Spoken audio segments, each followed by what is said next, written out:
श्रीयतिराजाय विवेकानन्दसूरये सच्चित्सुखस्वरूपाय स्वामिने तापहारिणे। পূজনীয় স্বামী অবচোজানন্দজির রচনা স্বামীজির পদপ্রান্তে গ্রন্থ থেকে পাঠ। স্বামী শুভানন্দ, জন্মসাল অজ্ঞাত, শরীর ছাড়েন 1926। পৃষ্ঠা সংখ্যা 419। কাশী সেবাশ্রমের অন্যতম স্থাপয়িতা চারুবাবুই উত্তরকালে স্বামী শুভানন্দ নামে পরিচিত হইয়াছেন। তাহার পূর্বাশ্রমের নাম ছিল চারুচন্দ্র দাস।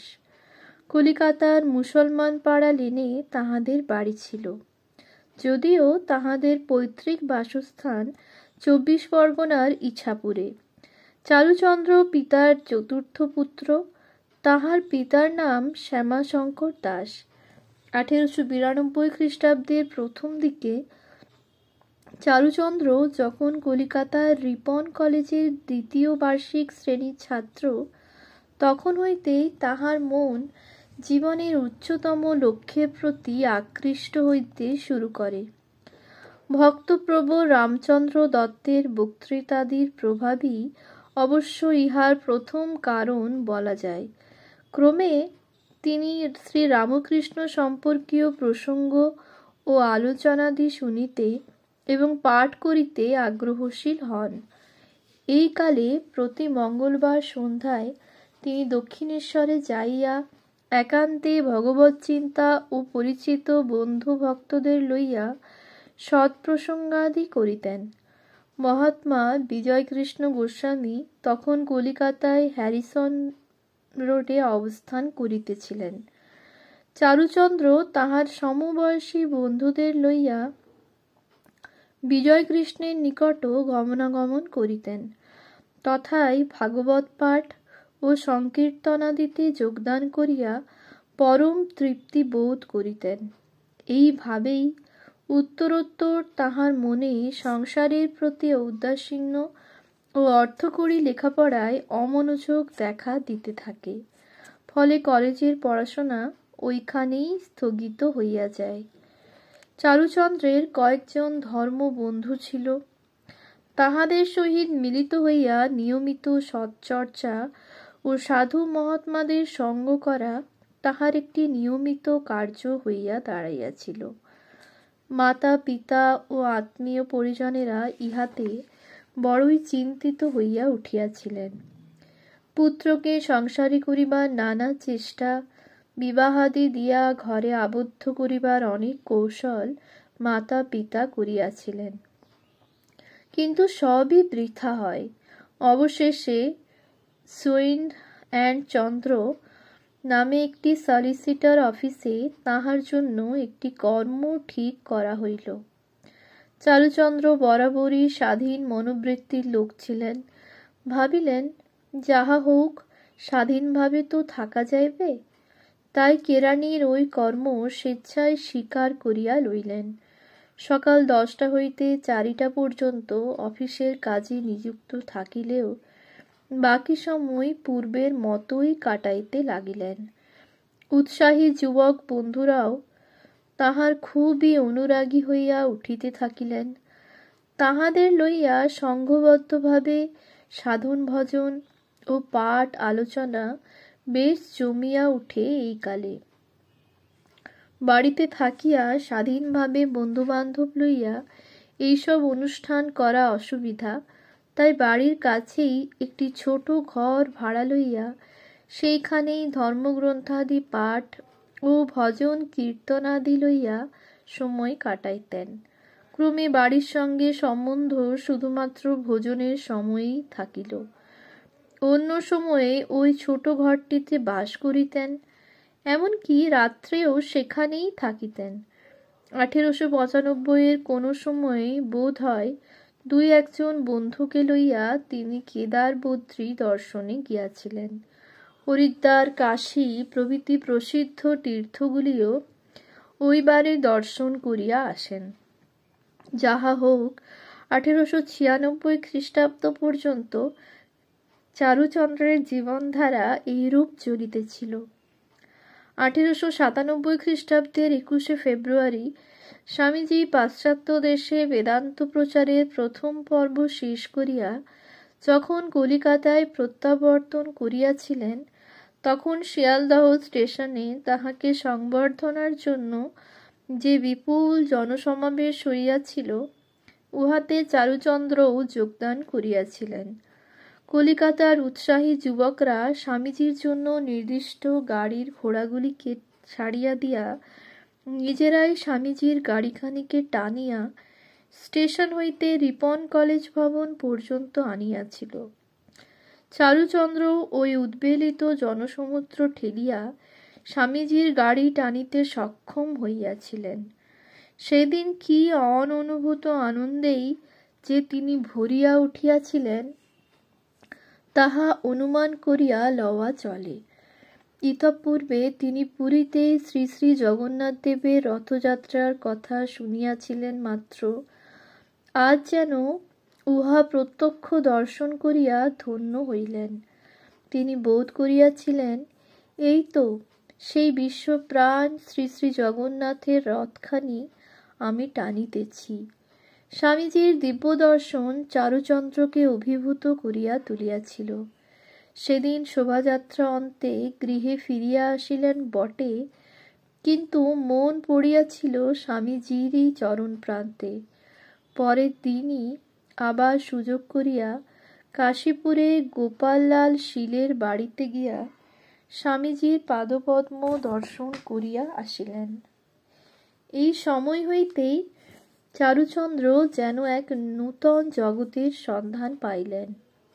আলমবাজার মঠে এবং পরে বেলুড় মঠে যাতায়াত করিয়া শ্রীরামকৃষ্ণের ত্যাগী শিষ্যমণ্ডলীর সাক্ষাৎ সঙ্গলাভের ফলে তিনি উত্তরোত্তর মনুষ্য জীবনের লক্ষ্যকে যেন স্পষ্টতরভাবে দেখিতে শিখিলেন। স্বামী নিরঞ্জনানন্দই তখন চারুচন্দ্রকে বিশেষ স্নেহকৃপা প্রদর্শন করিতেন। মঠের সংস্রবে যতই আসিতে থাকিলেন, নিরঞ্জনানন্দজি প্রমুখ ঠাকুরের সন্তানদের মুখে শ্রীরামকৃষ্ণ প্রসঙ্গ শুনিতে শুনিতে তাহার অন্তরে ধর্ম লাভের জন্য একটি আন্তরিক আকুতি ততই বৃদ্ধি পাইতে থাকিল। স্বামীজির প্রত্যক্ষ সাহচর্যে তখনও বেশি যাইতে পারেন নাই, তথাপি দিবানিশি তাহারই উদ্দীপনাময় জীবন কাহিনী মঠের সাধু মহাত্মাদের মুখে তিনি তন্ময় হইয়া শুনিতেন। নিরঞ্জনানন্দজি চারুচন্দ্রকে শ্রীরামকৃষ্ণের একখানি লিথোগ্রাফ ছবি উপহার দিয়াছিলেন। চারুচন্দ্র পরম শ্রদ্ধা সহকারে ওই চিত্রখানি নিজে ঘরে বসাইয়া ধ্যান ধারণাদি করিতেন। 1898 খ্রিস্টাব্দে চারুচন্দ্রের মাতা পিতা বারাণসী ধামে বিশ্বনাথের আশ্রয়ে জীবনের অবশিষ্ট কাল কাটাইবেন, এই অভিপ্রায় লইয়া কাশী যাত্রা করেন। চারুচন্দ্র এই সুযোগ বুঝিয়া সকলের অজ্ঞাতেই একদিন সলিসিটর অফিসের কর্মে ইস্তফা দিয়া বসিলেন। অতঃপর নিশ্চিন্তে সাধন ভজন ও সাধুসঙ্গ লইয়া জীবনটা কাটাইয়া দিবেন, এইরূপই মনস্থ করিলেন। কিন্তু কলিকাতায় মন বসিতেছিল না। তাই সঙ্গে কয়েকখানি বই আর ঠাকুরের সেই ছবিটি লইয়া তিনিও কাশী যাত্রা করিলেন। কাশীতে গিয়া সেখানকার পবিত্র পরিবেশে তাহার অস্থির মন বহুলাংশে শান্ত হইল। নিত্য গঙ্গা স্নান, বিশ্বনাথ, অন্নপূর্ণা দর্শন, সাধন ভজন ইত্যাদি লইয়া কাশীতে তিনি বেশ আনন্দেই কাটাইতে থাকিলেন। এইসব করিয়া বাকি সময় বৃদ্ধ মাতা পিতার সেবাতেই নিয়োজিত থাকিতেন। বিশ্বনাথের পুরীতে আসিয়া চারুচন্দ্র অনুভব করিলেন, এত দিনে তিনি তাহার মনমতো রাজ্যেই আসিয়া পড়িয়াছেন। প্রসন্ন মৈত্রের বিদ্যালয়ে একটি শিক্ষকতার কর্ম সংগ্রহ করিয়া লইলেন। মধ্যাহ্নের ভোজন ওই বিদ্যালয়েই সমাধা করিতেন। বিদ্যালয় হইতে কোনো বেতন তিনি লইতেন না। একদিন কাশীর পথে চলিতে চলিতে তিনি স্বামীজির বিশিষ্ট শিষ্য স্বামী শুদ্ধানন্দকে দেখিতে পান। শুদ্ধানন্দ তখন মাধুকরীতে যাইতেছিলেন। স্বামী শুদ্ধানন্দের সহিত তাহার পূর্বেই কলিকাতায় পরিচয় হইয়াছিল। সুতরাং কাশী ধামে পুনরায় সাক্ষাৎ হওয়ায় চারুচন্দ্র খুবই আনন্দিত হইয়াছিলেন। শুদ্ধানন্দ তখন সম্প্রতি কৈলাস ও মানস সরোবর তীর্থ দর্শনান্তে কাশীতে আসিয়া নিরঞ্জনানন্দ মহারাজের সহিত সোনারপুরায় বংশীদত্তের বাগানে অবস্থান করিয়া সাধন ভজনে রত ছিলেন। চারুচন্দ্র সুযোগ লাভ করিয়া ওই বাগানে গিয়া নিরঞ্জন মহারাজের ও শুদ্ধানন্দের সঙ্গ করিতে আরম্ভ করিলেন। কিন্তু কিছুদিন যাইতে না যাইতেই অসুস্থ হইয়া পড়ায় শুদ্ধানন্দকে বেলুড়ে ফিরিয়া যাইতে হইয়াছিল। তাহার এই অসুস্থাবস্থায় চারুচন্দ্র অত্যন্ত আগ্রহ লইয়া সেবা শুশ্রূষাদি করিয়াছিলেন। ইহা 1898 শেষ দিকের কথা। শুদ্ধানন্দ মঠে চলিয়া গেলেও চারুচন্দ্র নিয়মিত তাহার সহিত পত্রাদির দ্বারা যোগাযোগ রাখিতেন। 1899 জানুয়ারিতে উদ্বোধন পত্র প্রথম প্রকাশিত হইলে উহার কিছু গ্রাহক সংগ্রহ করিয়া দিবার জন্য শুদ্ধানন্দ তাহাকে অনুরোধ করেন এবং কয়েকখানি নমুনা উদ্বোধনও পাঠাইয়া দেন। চারুচন্দ্রের ইতিমধ্যে স্থানীয় যুবকদের সঙ্গে বেশ পরিচয় হইয়া গিয়াছিল। কয়েকজন তো তাহার খুবই ঘনিষ্ঠ হইয়া উঠিয়াছিলেন। তাহার বন্ধু মহলে তখন উদ্বোধন লইয়া বেশ একটু আলোড়ন দেখা দিল। বন্ধুদের সহযোগিতায় উদ্বোধনের গ্রাহকও কিছু সংগৃহীত হইয়াছিল। এই সূত্রে যাহাদের সঙ্গে হৃদ্যতা নিবিড় অন্তরঙ্গতায় পরিণত হইয়াছিল, তাহাদের মধ্যে সর্বাপেক্ষা স্মরণীয় হইলেন কেদারনাথ মৌলিক। উত্তরকালে যিনি স্বামীজির অন্যতম শিষ্য স্বামী অচলানন্দ নামে সুপরিচিত হইয়াছেন। কেদারনাথের গৃহেই ছিল চারুচন্দ্রের বন্ধুবর্গের প্রধান মিলনক্ষেত্র। প্রতিদিন সন্ধ্যায় সেখানে মিলিত হইয়া তাহারা উদ্বোধন প্রকাশিত স্বামীজির রচনাবলী খুব মনোযোগের সহিত পাঠ করিতেন। যুবক গোষ্ঠীর নেতা ছিলেন চারুচন্দ্রই। তাহারই উৎসাহে ক্রমে কেদারনাথের বাড়ির সান্ধ্য আসরে নিয়মিত কোনো না কোনো সদ্গ্রন্থাদি পাঠ আলোচনা শুরু হয়। স্বামীজির জ্ঞানযোগ, রাজযোগ, কর্মযোগ, ভক্তিযোগ গ্রন্থ একটির পর একটি নিয়ম করিয়া পাঠ হইত। চারুচন্দ্রই ছিলেন উদ্যোগী পাঠক, অপর সকলেই নিষ্ঠাবান শ্রোতা।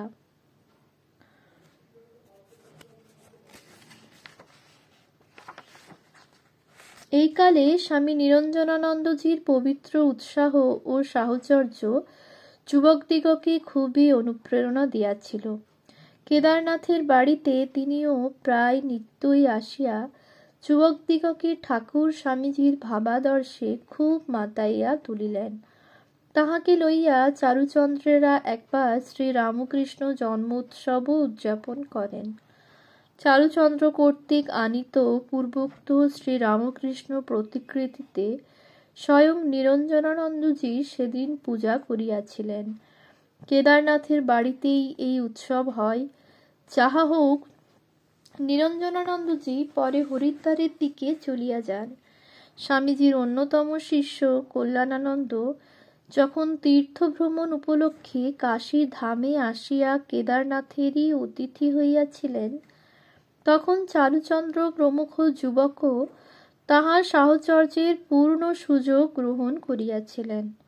স্বামীজির সেবাদর্শের অন্তর্নিহিত গভীর তত্ত্বটি সম্ভবত কল্যাণানন্দের সঙ্গগুণই তাহারা প্রথম অনুধাবন করিতে পারিয়াছিলেন। কল্যাণানন্দ আদর্শবাদী যুবকদলকে পাইয়া স্বামীজীর ভাবে তাহাদিগকে খুব সতেজ করিয়া দিয়া গিয়াছিলেন। চারুচন্দ্রের প্রতি কল্যাণানন্দের একটা আস্থার ভাব বরাবরই ছিল। পরে দেখা যায়, তিনি যখন কিষেনগড়ে সেবাকার্য পরিচালনা করিতেছিলেন, তখন উপযুক্ত কর্মীর অভাব হওয়ায় তিনি কাশীতে চারুচন্দ্রের কাছেই পত্র দিয়া জানাইয়াছিলেন। সেই সংবাদ পাইয়া চারুচন্দ্রেরই বন্ধু কেদারনাথ তখন কিষেনগড়ে গিয়াছিলেন কল্যাণানন্দের কর্মীরূপে। ওম শান্তি শান্তি শান্তি। হরি ওম।